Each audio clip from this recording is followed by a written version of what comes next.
One late evening, when the husband was sound asleep, his cell phone rang.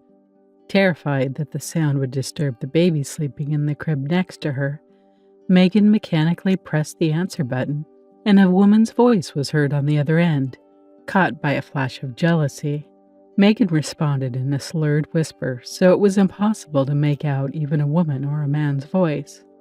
Not suspecting a trick, the caller stranger began to complain about how she missed and that she was impatient to see each other again tomorrow. Megan hung up the phone. Tears flowed from her eyes. How could it be? 12 years together. It seemed to her that anyone could be a traitor. But not her own husband, not Clayton. The man snored peacefully by her side, and Megan could not sleep. Finally decided to ask her husband directly in the morning. In the morning at breakfast, Megan put a cup of coffee in front of her husband, sat on a chair next to him, and asked who this woman was who was calling at night and making appointments. Clayton immediately began to assert that it was a business acquaintance who went to an important business trip and flew in at night, so she called. But Megan saw how her husband's eyes began to run, how he froze tensely for a few moments before the answer, as if panicking, thinking what to lie. Several months passed. Suspicious situations no longer arose, and Megan had no evidence of adultery. However, the husband began to go on business trips more often. One day, he was going to leave on the 1st of January. According to him, the company arranged a training week for the staff. Megan was very surprised that someone was organizing any training during the New Year vacations. But Clayton shrugged, saying that just exactly this was the most convenient time because customers were resting and the company's employees could get additional training, and in general, it was his chance for a promotion he had dreamed of for so long. Megan did not like the idea. It was too suspicious that her husband could not name either the place where the training would be, nor the program or the course. Anyway, Clayton left for a week despite his wife's suspicions. And in the spring, Megan received a call from her husband's mistress.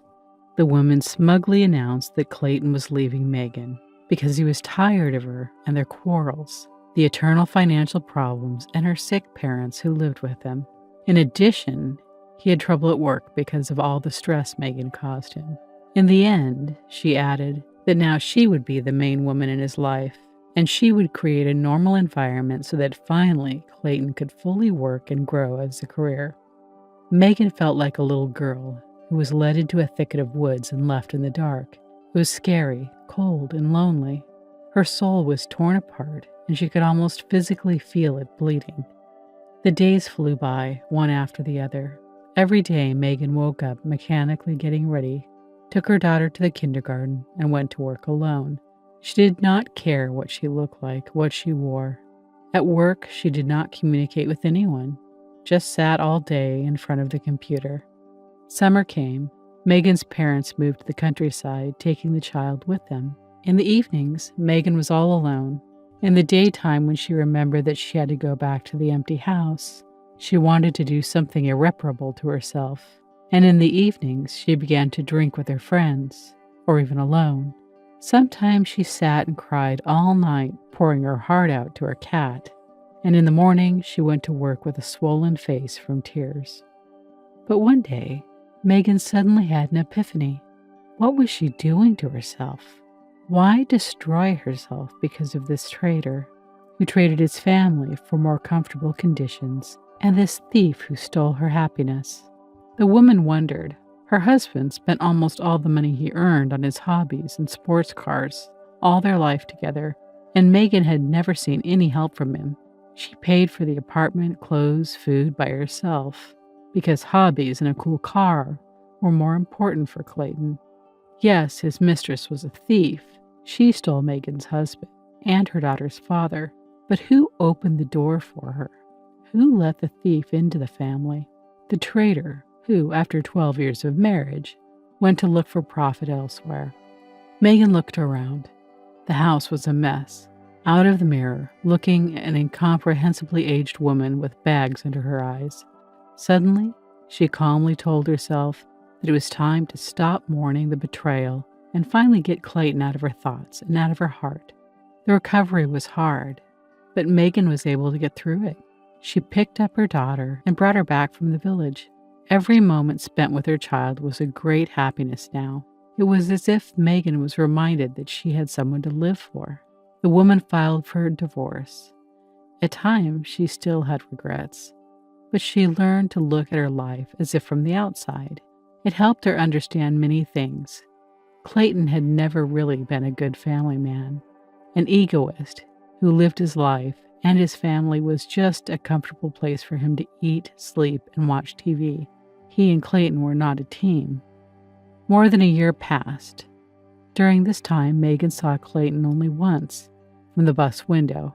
He was standing on the sidewalk with some red-headed woman, well and expensively dressed, but clearly already in years. Perhaps she was that mistress who called her. Megan gradually got used to the new life, because tests people are given are for a reason. One day, Megan accidentally met Clayton's sister, Holly. The women have always had a friendly relationship, so now they decided to go into a cafe for a cup of coffee and talk. Holly asked how she and the daughter were, and seemed to be waiting for questions about Clayton, but Megan did not want to even think about him at all. When the women were saying goodbye, Holly casually mentioned that Clayton now lived with their parents.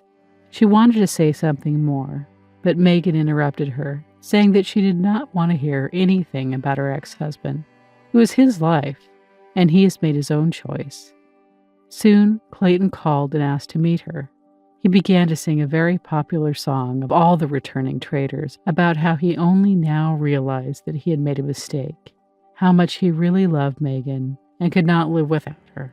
And of course, if it were not for circumstances, he would never have abandoned his dearly loved wife and daughter. And his mistress turned out to be like a real spider, which ruthlessly lured him into her web, took advantage of him and threw him away as if nothing had happened. Maybe it's not good, but Megan felt gloating listening to these words. She just felt that her ex-husband got what he deserved. He chose where it was more profitable and comfortable to live. So now let him keep looking.